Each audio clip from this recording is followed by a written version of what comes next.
ছাত্ররাও বলে এই সরকার ভুয়া। হাসিনারে তো ভুয়া প্রমাণিত করতে পারছি।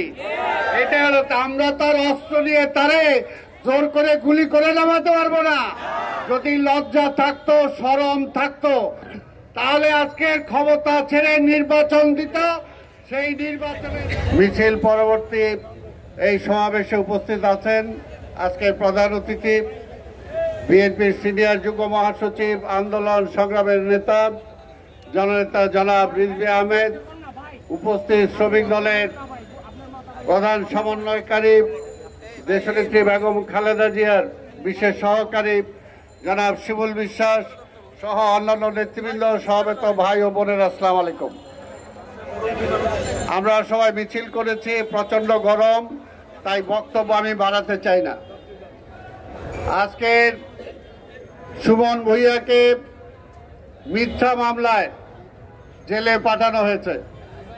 আমরা বলতে চাই, এই সমস্ত মিথ্যা মামলা দিয়ে হামলা করে জেলে পাঠিয়ে বিএনপিকে কি দমানো যাবে? সুমন ভূঁইয়াকে দমানো যাবে? সবুজকে দমানো যাবে? যাবে না। এটা বারবার প্রমাণিত হয়েছে।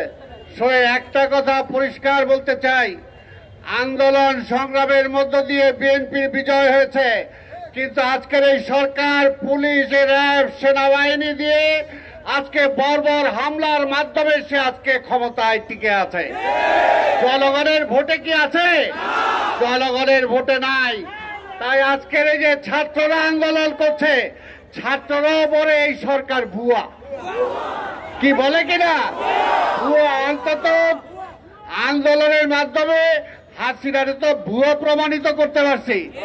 এটা হলো আমরা তার অস্ত্র নিয়ে তারে জোর করে গুলি করে নামাতে পারবো না।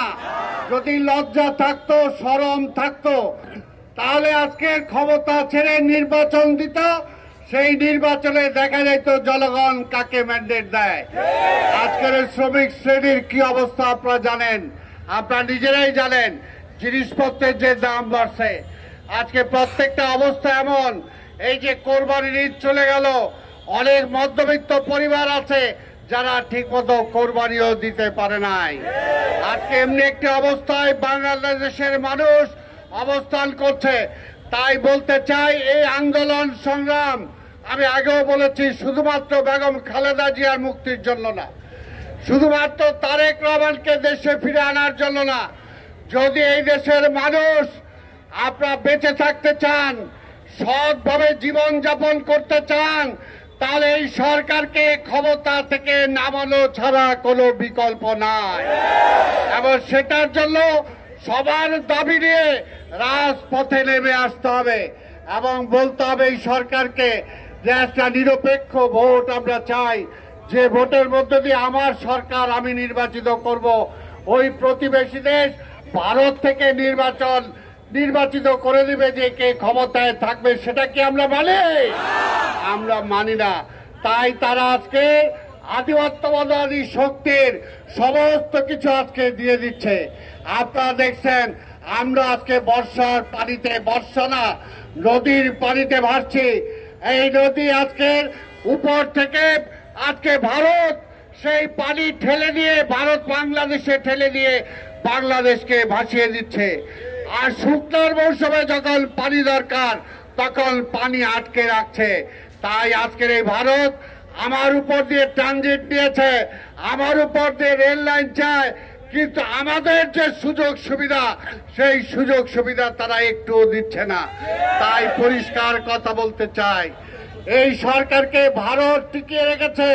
তাই পরিষ্কার কথা, ভারতের কাছে আপনারা ডিসাইড করেন, আওয়ামী লীগের পক্ষে থাকবেন না জনগণের পক্ষে থাকবেন। আমরা আওয়ামী লীগের বিরুদ্ধে আন্দোলন করছি, ভারতের বিরুদ্ধে আন্দোলন শুরু করি নাই। কিন্তু আপনারা যদি আমাদেরকে বাধ্য করেন, আওয়ামী লীগকেই যদি আপনারা ক্ষমতায় টিকিয়ে রাখতে চান, তাহলে আমরাও তো বাধ্য হব আপনার বিরুদ্ধে বক্তব্য দিতে, আপনার বিরুদ্ধে আন্দোলন করতে। আপনি আমার পানিতে মারবেন, আপনি আমার না খাওয়ায় মারা রাখবেন। যখন জিনিসপত্রের দাম বেড়ে যাবে, তখন বর্ডার দিয়ে জিনিসপত্র বন্ধ করে দিবেন, পেঁয়াজ বন্ধ করে দিবেন। আলু বন্ধ করে দিবেন, মরিচ বন্ধ করে দিবেন। আবার যখন আপনার সুবিধা হবে তখন বাণিজ্যের জন্য বর্ডার খুলে দেবেন। তাই ভাইয়ের আমার, আজকে পরিষ্কার কথা, এই দেশকে যদি বাঁচাতে হয়, এই ভারতীয় আধিপত্যবাদী শক্তির হাত থেকে দেশকে রক্ষা করার জন্য আজকে সবাইকে রাজপথে নেমে আসতে হবে। সুমন ভূঁইয়া ভয় পায় না, সবুজ ভয় পায় না, শ্রমিক দল ভয় পায় না। আমরা বিশ্বাস করি সবাই, অনেকেই যাচা আছে আজকে চাকরি নাই, পেটে ভাত নাই, তারপরও রাজপথে আছেন। তাই জনগণকে বলবো, সর্বস্তরের মানুষকেও বলবো, আসুন আপনারাও সবাই রাজপথে নেমে আসুন যদি নিজে বাঁচতে চান, দেশটাকে বাঁচাতে চান। এই কথা বলেই আপনাদের সবাইকে ধন্যবাদ জানিয়ে, আমরা জানি শেখ হাসিনা মুক্ত যদি দেশ হয় তাহলে খালেদা জিয়া মুক্তি পাবে, তাহলেই আমাদের দেশনায়ক তারেক রহমান দেশে ফিরে আসবে। আমাদের যত সমস্ত মিথ্যা মামলা আছে সেই মিথ্যা মামলা থেকে রেহাই পাবো। তাই আসুন সেই চূড়ান্ত আন্দোলনের জন্য আমরা সবাই শপথ গ্রহণ করি।